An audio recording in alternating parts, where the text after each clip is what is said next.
Hello everyone, welcome to our channel Bioverse the universe of biology. तो आज ये BSc second same के जो लेक्चर्स हैं उनमें से नेक्स्ट लेक्चर है, जिसमें मैं आपको फैटी एसिड के बारे में पहले थोड़ा सा बता चुकी हूँ कि बेसिक क्या होते हैं, उसमें क्या होता है, फैटी एसिड क्या होता है। उसके बाद से थोड़ा सा मैंने उसमें और सारी चीज़ें जो होती हैं वो बताया था। तो आज मैं आपको पढ़ाने वाली हूँ इसमें सेचूरेटेड अनसेचूरेटेड फैटी एसिड के बारे में। मैंने example saturated unsaturated fatty acids के आपको जो है उसमें क्या नाम है पहले लेक्चर में आपको दिए थे, और उसमें ये भी बताया था कि क्या होते हैं सैचुरेटेड फैटी एसिड और अनसैचुरेटेड फैटी एसिड। तो कुछ और चीज़ें आज जानेंगे हम लोग इसके बारे में और फिर आगे इसमें जानेंगे। तो चलिए स्टार्ट करते हैं। और उससे पहले अगर आप इस चैनल पे नए हैं तो प्लीज़ चैनल को लाइक शेयर और सब्सक्राइब करिए और इसी तरह बने रहिए हमारे साथ और पढ़ने के लिए आगे। हाँ, और अगर पीडीएफ चाहिए तो उसके लिए टेलीग्राम चैनल ज्वाइन करिए, जिसका लिंक डिस्क्रिप्शन में दिया हुआ है। तो चलिए जानते हैं सैचुरेटेड फैटी एसिड्स के बारे में।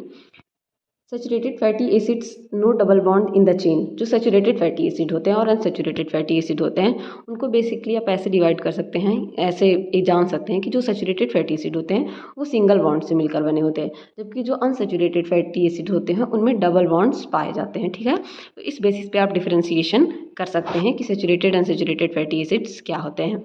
नेक्स्ट देखिए इसमें क्या दिया है। जनरल फार्मूला जो होता है सैचुरेटेड फैटी एसिड्स का वो क्या होता है, CH3 CH3 CH2 का होल एन और COH। जहाँ जो N है, N का मतलब है मिथाइल ग्रुप से। ठीक है, मैं मिथाइल ग्रुप का मतलब आप समझ रहे होंगे, एथेन मेथेन, आपने ये चीज़ें तो पढ़ी ही होंगी, केमिस्ट्री में पढ़ा होगा या 12th तक तो सबने पढ़ा होगा। Ethane methane propane butane pentane, यहाँ तक सबने जानना होगा कि 5 मतलब नाम के हिसाब से जैसे नंबरिंग होती है, डेकेन ऑक्टेन हेप्टेन, इस तरह से नेमिंग होती है। तो उसी तरह से मेथेन जो होता है CH3 को बोला जाता है। मेथेन ग्रुप कहाँ पे पाया जाएगा, वो between the methyl and carboxyl group के बीच में क्या पाया जाएगा, मेथेन पाया जाएगा। ठीक है, ये जो N है इसका मतलब मेथेन है, और ये बिटवीन मिथाइल ग्रुप यानी कि ये भी तो एक मिथाइल ग्रुप है CH3 और COOH कार्बोक्सिल कार्बन जो है इन दोनों के बीच में पाया जाएगा। तो वही यहाँ बताया गया है कि where N specifies the number of methyl group को स्पेसिफाइज करता है। मान लीजिए 3 है तो मतलब इनके बीच में क्या होगा, मान लीजिए ये फार्मूला, जैसे एग्जांपल आपको बताती हूँ, ये फार्मूला दिया है, ठीक, ये फार्मूला दिया है और N यहाँ 3 है, तो मतलब यहाँ पे इस 3 का मतलब ये है कि यहाँ पे 3 मेथेन ग्रुप क्या होगा, रहेगा। 3 मेथेन ग्रुप, इस तरह से 3 चेन इसकी पाई जाएगी। 4 रहेगा तो 4, एक जनरल फार्मूला बताया गया है कि ऐसे होता है। ठीक, एग्जाम्पल में जैसे कि प्रीडोमिनेंट सैचुरेटेड फैटी एसिड्स कौन कौन से हैं, जैसे lauric acid, myristic acid, palmitic acid और बहुत सारे ऐसे एसिड्स हैं, फैटी एसिड्स हैं जो क्या हैं, सैचुरेटेड फैटी एसिड हैं। तो आप जान गए होंगे कि सैचुरेटेड फैटी एसिड को आप कैसे पहचान सकते हैं, जिसमें सिर्फ सिंगल बॉन्ड्स हो, डबल बॉन्ड्स ना हो। और मिथाइल, यहाँ पे इसका एक जनरल फार्मूला होता है, ठीक है, CH3 CH2 का होल स्क्वायर का N COOH, जहाँ N का मतलब होता है नंबर ऑफ मिथाइल ग्रुप्स जो लाई करता है between this methyl group and first carbon of carboxyl group, इनके बीच में ये पाया जाएगा, मतलब यहाँ लाई करेगा। ठीक, तो इतना आप समझ गए होंगे। नेक्स्ट देखिए, नेक्स्ट इसमें क्या कह रहा है, अनसैचुरेटेड फैटी एसिड हैविंग 1 और more double bonds. Unsaturated fatty acids को आप कैसे जानेंगे, उसमें एक या एक से ज़्यादा डबल बॉन्ड पाए जाते हैं। अगर एक, मोनो का मतलब कहीं भी टर्मिनोलॉजी मैंने आपको बताई थी, मोनो मीन्स ऑलवेज वन, हमेशा एक की बात जहाँ की जाएगी पूरे बायोलॉजी में या कहीं भी केमिस्ट्री में, मोनो की बात जहाँ की जाएगी वहाँ मतलब होगा एक से। तो अगर एक डबल बॉन्ड है तो उसे मोनो सैचुरेटेड, और जब पॉली की बात की जाएगी मतलब टू मोर, मतलब 2 से अधिक की बात की जा रही है, तो वहाँ पे क्या होगा, वहाँ पे पॉली सैचुरेटेड रिस्पेक्टिवली। यहाँ पे यही कहा गया है कि अगर मतलब अनसैचुरेटेड फैटी एसिड में एक डबल बॉन्ड है, ठीक, तो उसको मोनोसैचुरेटेड कहेंगे, और मोर डबल बॉन्ड्स है मतलब 2 से अधिक है तो उसे क्या कहेंगे, पॉलीसैचुरेटेड फैटी एसिड रिस्पेक्टिवली बताया है, मतलब 1 के साथ मोनो और डबल के साथ पॉली, डबल से ज़्यादा हैं अगर। ठीक, तो ये आपको समझ में आ गया होगा। नेक्स्ट देखिए क्या है, double bond is naturally occurring fatty acid are generally in a cis as opposed to trans configuration. ठीक, नेचुरली जो है अनसैचुरेटेड फैटी एसिड्स जो होते हैं वो 2 फॉर्म में पाए जाते हैं, एक सिस फॉर्म में, दूसरा ट्रांस फॉर्म में। ठीक है, अब सिस फॉर्म और ट्रांस फॉर्म को आप कैसे पहचानेंगे, इसके लिए एक रूल होता है जो मैं आपको बताती हूँ। ये जो डबल बॉन्ड है, ठीक है, दोनों जगह जो डबल बॉन्ड है, अगर इसके प्लेन के मतलब चाहे एबव में 2 H पाए जाएँ चाहे बिलो में, मतलब कोई भी H हो, ग्रुप हो, CH2 ग्रुप हो, CH3 ग्रुप हो, OH ग्रुप हो, कोई भी ग्रुप हो, अगर इस डबल बॉन्ड के एक ही साइड पाए जा रहे हैं, मतलब सिर्फ यहाँ एक ही साइड पाया जाएगा तो उसको क्या कहेंगे, सिस। लेकिन अगर दोनों साइड में ग्रुप ऐड हैं, डबल बॉन्ड के दोनों साइड में ग्रुप ऐड है, ये देखिए यहाँ C डबल बॉन्ड C है, एक इधर H है, दूसरा H नीचे की तरफ है, तो ये क्या होगा, ये होगा ट्रांसफॉर्म। मतलब इसका एक जनरल फार्मूला आप जान सकते हैं कि अगर डबल बॉन्ड के प्लेन के एबव में पाए जा रहे हैं तो वो सिस कॉन्फ़िगरेशन कहे जाएंगे। कॉन्फ़िगरेशन मतलब एक ही चीज़ का दो रूप होना, और अगर डबल बॉन्ड जो है उसके एबव में एक पाया जा रहा है और एक बिलो में पाया जाएगा तो उसको क्या कहेंगे, ट्रांस कॉन्फ़िगरेशन। उसमें क्या हो जाएगा, थोड़ी सी चेंजिंग आ जाएगी, बस प्लेन का चेंज हो जाएगा, तो वो ट्रांस कॉन्फ़िगरेशन होता है, ठीक। और नेक्स्ट इसमें देखिए, the double bond of polyunsaturated fatty acid are most never conjugated alternating single bond and double bond पाए जाते हैं।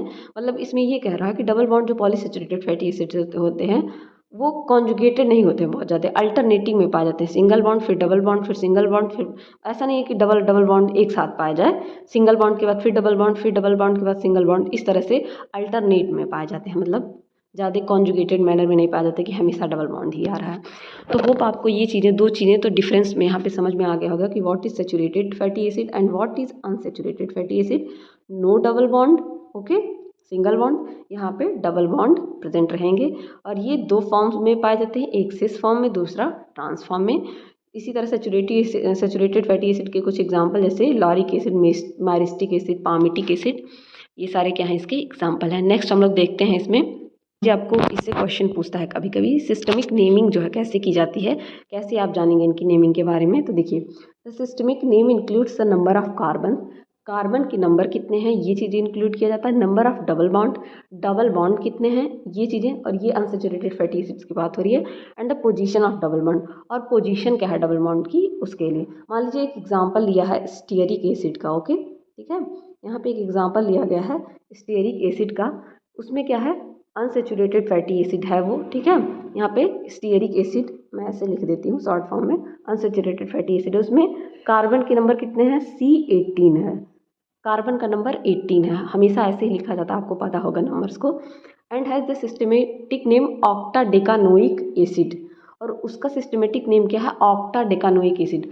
अब इसमें आप समझ गए होंगे ऑक्टाडेकानोइक एसिड का मतलब क्या होता है, ऑक्टा का मतलब 8 और डेका का मतलब 10 से, तो मतलब 18 को क्या कहा जा रहा है, ऑक्टाडेकानोइक एसिड। इसका सिस्टमेटिक नेम क्या है, ऑक्टाडेकानोइक एसिड, क्योंकि इसमें 18 कार्बन है, ठीक है, और इसमें जीरो का मतलब यहाँ पे ये बताया जा रहा है, इसको 18:0 से रिप्रेजेंट किया जा रहा है, इसका मतलब है कि इसमें डबल बॉन्ड एब्सेंट है, मतलब नो डबल बॉन्ड। यहाँ पे देखिए आगे लिखा भी है, द नोटेशन 18:0, 18 इसको इंस टू पढ़ा जाता है, इंस टू 0 या अनुपात जिसको हिंदी में बोलते हैं। तो 18 carbon fatty acid with no double bond, यहाँ पे इसका रिप्रेजेंटेशन ये है कि जो स्टीयरिक एसिड है उसको सिस्टमेटिक रूप से ऑक्टा डेकानोइक एसिड बोला जा रहा है, क्योंकि उसके पास 18 कार्बन है, और 18 को ऑक्टा डेकेन बोला जाता है 18 को, ठीक है। अगर उसी तरह से 17 हो तो क्या होगा, उसमें सेप्टा डेकेन होगा, क्योंकि उसमें 7 की बात की गई है। उसी तरह हेक्सा डेकेन होगा जब 16 की बात की जाएगी। फॉर एग्जांपल मैं आपको बता देती हूँ ताकि आप समझ पाएँ कि मैं क्या बोल रही हूँ। यहाँ पे देखिए सिमिलरली एक और एग्जांपल लिया गया है, ओलिक एसिड का। ये क्या है, ओलिक एसिड, ठीक, ये भी एक क्या है, अनसैचुरेटेड फैटी एसिड है, is an 18 carbon fatty acid. इसमें भी क्या है, 18 कार्बन है, C18 है विथ 1 डबल बॉन्ड, इसमें एक डबल बॉन्ड है, तो इसको कैसे रिप्रेजेंट किया जाएगा, 18:1, ठीक। इसका नाम क्या रखा जाएगा, 18:1, और ये भी क्या है, सिस्टमेटिक नेम इसका भी क्या होगा, ऑक्टाडेकानोइक एसिड, क्योंकि इसमें भी कार्बन कितने हैं, 18 कार्बन। एक सिस्टम के हिसाब से, कार्बन के हिसाब से इसकी नेमिंग क्या होगी, ये सारे किस में आएंगे, ऑक्टाडेकानोइक एसिड में। कोई एक डबल बॉन्ड के साथ रहेगा, कोई डबल बॉन्ड के साथ नहीं रहेगा, ओके। तो यही बात यहाँ पे बताई जा रही है। उसी तरह 18 carbon fatty acid with double bond is octadecanoic acid 18:2। The notation 18:1 and the 18 carbon fatty acid with 1 double bond where 18:2 signifies that there are 2 double bonds.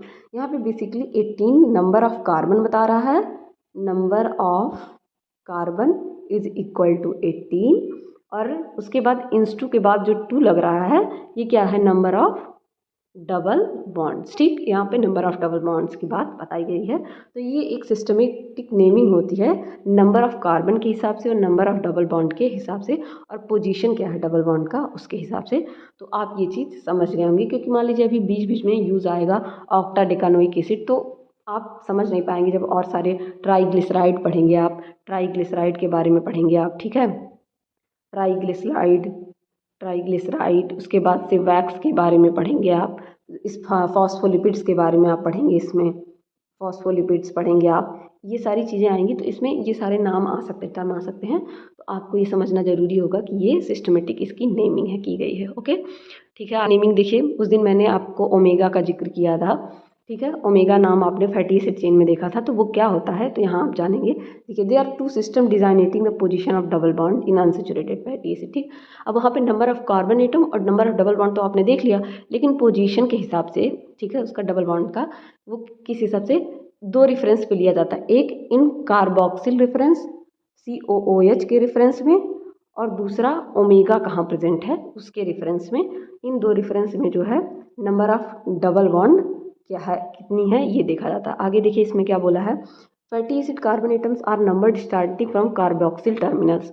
जहाँ से डबल बॉन्ड कहाँ से स्टार्ट होता है, मान लीजिए COOH, ठीक, ये ग्रुप है और यहाँ से स्टार्ट हुआ। ठीक है, तो नंबर ऑफ डबल बॉन्ड यहाँ से स्टार्ट होगा। ठीक, यहाँ से स्टार्ट होगा। कार्बोक्सिल टर्मिनस का मतलब जहाँ अंत है कार्बोक्सिल ग्रुप का। And the position of double bonds are described by counting the carboxyl group. और इसको डिस्क्राइब किया जाएगा कैसे, कार्बोक्सिल ग्रुप को काउंट करके। The position of double bond is represented by symbol delta.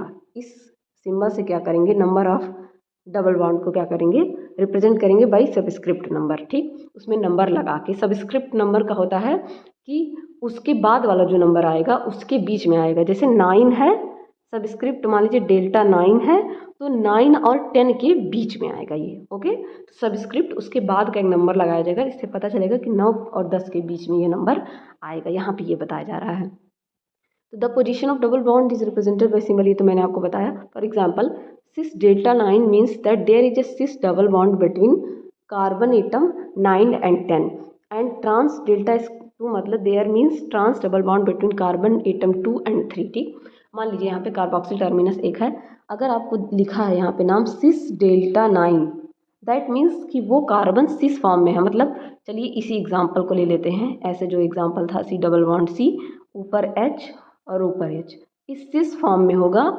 और कार्बन ये जो दोनों है कार्बन, ये किसकी, 9वें कार्बन और 10वें कार्बन, ये यहाँ पे चेन आप बना दीजिए इस तरीके से। ठीक है, तो ये जो, सॉरी मैं कलर चेंज कर लूँ थोड़ा सा आपको समझने के लिए। तो ये जो होगा, ये क्या होगा, 9वें और 10वें कार्बन के क्या होगा, बीच में पाया जाएगा ये। और अगर सिस लिखा हुआ है, उसी तरीके से अगर ट्रांस लिखा हुआ है, तो ट्रांस के लिए चलिए मैं आपको ट्रांस के लिए बताती हूँ। ठीक है, ट्रांस के लिए मैं आपको बताती हूँ। तो अगर ट्रांस लिखा हुआ है, ट्रांस डेल्टा स्क्वायर, तो यहाँ पे इसका मतलब ये है कि C डबल बॉन्ड C, एक H ऊपर और दूसरा H नीचे की तरफ, और ये जो कार्बन होगा वो दूसरे नंबर का कार्बन होगा और तीसरे नंबर का कार्बन होगा, और जो डबल बॉन्ड पाया जाएगा इन दोनों के बीच में पाया जाएगा, अगर ऐसा लिखा हुआ है। होप आपको ये बात समझ में आ गई होगी कि सिस और ट्रांस का यहाँ मतलब क्या था। नेक्स्ट देखिए, इसमें यहाँ पे यही बात बताई गई है कि सिस अगर ऐसे लिख रहा है तो इसका मतलब कार्बन 9 और 10 के बीच में आएगा, ट्रांस डबल बॉन्ड 2 और 3 के बीच में। इन दिस नॉमेनक्लेचर, इस नामकरण में जो ये नेमिंग की जा रही है, example palmitoleic acid has 16 carbon and has a double bond between 9 and 10 carbon. तो इसको इस तरह से मान लीजिए पाल्मिटिक एसिड का, ठीक है, पाल्मिटोइक एसिड, इसमें थोड़ा आप लोग स्पेलिंग का ध्यान दीजिएगा, क्योंकि पाल्मिटिक पाल्मिटोइक एक दूसरे से मैच करते हैं लेकिन चेंज है। तो पाल्मिटोइक एसिड को लिखा गया 6, ठीक है, इंस टू 1 डेल्टा 9। दैट मीन्स जो यहाँ पे कार्बन का नंबर क्या है, 16 है। ठीक, कार्बन नंबर 16, और डबल बॉन्ड किसके बीच में आ रहा है, 9 और 10 के बीच में आएगा, और डबल बॉन्ड का नंबर कितना है, 1 डबल बॉन्ड है। आपको ये बात समझ में आ गई होगी। ठीक, इसका मतलब यहाँ पे क्या है कि 16 नंबर ऑफ कार्बन्स है। ठीक है, 16 नंबर ऑफ कार्बन्स है, और कार्बन जो है, कार्बन में जो डबल बॉन्ड है 9वें और 10वें कार्बन के बीच में है। ये रहा CC डबल बॉन्ड और 1 डबल बॉन्ड है। ठीक, 9वें और 10वें के बीच में एक डबल बॉन्ड। और दूसरा रेफरेंस क्या है? दूसरा रेफरेंस है ओमेगा के आधार पे डबल बॉन्ड कैसे गिना जाएगा। Position of the double bond are indicated related to the omega carbon, that is number is assigned to the omega carbon. Omega carbon कहाँ प्रेजेंट है उसके हिसाब से, जैसे for example omega 6 a double bond on the 6th carbon counting from the omega carbon. मान लीजिए omega इस end पे पाया जा रहा है, ये ओमेगा कार्बन हो गया C, और ये देखिए ये एक चेन हो गया CH2, ठीक है, ये इसको H2 हटा दीजिए, CH डबल बॉन्ड COH। तो यहाँ से गिनने पे 2 3 4 5, और ये छठवें कार्बन मतलब छठवें कार्बन पे क्या, छठवें नंबर पे यहाँ पे मान लीजिए, सॉरी ये मैंने उल्टा बना दिया, इस तरह से बनाती हूँ, ये हो गया COOH, इस तरीके से CH, ठीक है, एक हो गया, दो दूसरा ये, और ये तीसरा, ये चौथा, ये पांचवा, और ये छठवां, और यहाँ पे ओमेगा है, ठीक। तो मतलब यहाँ पे पता चलेगा कि 6th नंबर पे क्या है, डबल बॉन्ड है। इस तरीके से 2 रेफरेंसेस हैं डबल बॉन्ड को जानने के। तो आप होल जो मैंने प्रोसेस समझाया इसमें टोटल में यही बताया कि जो कार्बन की जो इनकी अनसैचुरेटेड फैटी एसिड्स में एरोमेटिक तरीके से किस तरीके से होता है, number of carbon, number of double bond और पोजीशन ऑफ डबल बॉन्ड। तो ये तीनों चीज़ें अब आपको समझ में आ गई होंगी कि नंबर ऑफ कार्बन्स कितने होंगे, जैसे डेल्टा 16 डेल्टा 1 और यहाँ 9, इस तरह से 16 डेल्टा 1 डेल्टा और ये 9, मतलब 16 carbon, number of double bond 1, और 9वें और 10वें के बीच में पाया जाएगा। तो होप ये चीज़ आपको एकदम अच्छे से समझ में आ गई होगी कि क्या होते हैं। अब आगे हम लोग जानेंगे इसेंशियल और नॉन इसेंशियल फैटी एसिड्स के बारे में, ठीक है, कि ये बात कभी भी की जाए तो इसका मतलब आप जब अमीनो एसिड पढ़ेंगे तो उसमें भी आप पढ़ेंगे, इसेंशियल का मतलब हमेशा ये होता है कि वो उसको हमें बाहर से लेना पड़ेगा, मतलब उसको हम खाएंगे तो वो हम लोग की बॉडी के अंदर जाएगा। नॉन इसेंशियल का मतलब होता है जो हमारी बॉडी में बन रहा है तो उसको हम बाहर से क्यों लेंगे। बताइए, बहुत सारे आजकल बच्चे प्रोटीन का यूज़ करते हैं, प्रोटीन शेक पीते हैं। आप यकीन मानिए मैं आपको पढ़ाऊंगी अमीनो एसिड, उसमें बहुत सारे अमीनो एसिड ऐसे होते हैं जो कि आपकी बॉडी में सिंथेसाइज हो रहे हैं, बन रहे हैं, फिर भी आप उसको बाहर से लेते हैं, जो आपके लिए बिल्कुल उसका कोई यूज़ नहीं होता, क्योंकि वो बॉडी में प्रोडक्ट होता है, वो नेचर ने आपको गॉड गिफ्टेड है, वो बनेगा ही बनेगा, नहीं बनेगा तो बाहर से उसका सप्लीमेंट नहीं लिया जा सकता। ओके, तो इसी तरह की चीज़ें, जो इसेंशियल मीन्स आपको बाहर से ज़रूरत है, नॉन इसेंशियल मीन्स बॉडी में सिंथेसाइज होंगी। तो चलिए इसेंशियल फैटी एसिड्स के बारे में, those fatty acid which are not synthesize in animals, मतलब बॉडी में सिंथेसाइज नहीं होंगे, वो क्या होंगे, डाइट में आप उसको लेंगे, जैसे लिनोलिएट, लिनोलिनेट, ये 2 इसेंशियल फैटी एसिड है जो ह्यूमन और अदर एनिमल में क्या होते हैं, आप बाहर से इनटेक करते हैं। Human lacks the enzyme to introduce double bond at carbon atoms beyond C9 the fatty acid chain. इसके बाद जो होते हैं एंजाइम C9 को रिप्रेजेंट नहीं कर पाते, तो ह्यूमन कैन नॉट सिंथेसाइज लिनोलेट और लिनोलिनेट, ये दोनों क्यों नहीं सिंथेसाइज कर पाते हैं, इसका रीज़न यहाँ पे दिया हुआ है कि एंजाइम जो है नहीं पाया जाता ऐसा जो इंट्रोड्यूस करे डबल बॉन्ड को, मतलब बियॉन्ड मतलब C9 कार्बन एटम के बाद तक जो पाए जाएंगे डबल बॉन्ड्स, ठीक है, ऐसा एंजाइम नहीं पाया जाता है जो इनको क्या करे, समझ पाए, ठीक है, इंट्रोड्यूस कर पाए। इसी वजह से ये हमारी बॉडी में नहीं सिंथेसाइज होती, क्योंकि ये उससे बड़े होते हैं, ये उससे बड़े चेन में पाए जाते हैं, ठीक। नेक्स्ट देखिए, hence human can not synthesize both fatty acids that can indigenously, मतलब इंडिजेनसली, सॉरी, अंदर, इंडिजेनसली का मतलब विदिन बॉडी, मतलब बॉडी के अंदर जो चीज़ बन रही है उसको क्या कहते हैं, non essential fatty acid. They are non essential since they do not have been obtained from diet, मतलब इसकी ऑब्लिगेटरी नहीं है कि इसको आप डाइट में लें, ठीक है, इसके लिए कोई चीज़ नहीं, ज़रूरत नहीं है कि आप इसको बाहर से, दे do not have obligatory obtained from diet, ये कोई ज़रूरत नहीं है कि इसको आप बाहर से, ऑब्लिगेट का मतलब ये ज़रूरत नहीं है इसको आपकी लेने की, क्योंकि ये आपकी बॉडी में बन रहा है। तो ये इतनी सारी चीज़ें फैटी एसिड्स के बारे में आपको जानी थी। होप आपको ये वीडियो अच्छा लगा होगा, और अच्छा लगा हो तो प्लीज़ इसी तरह बने रहिए, क्योंकि मैं आगे इसमें आपको और सारी चीज़ें बताऊँगी। Thank you everyone.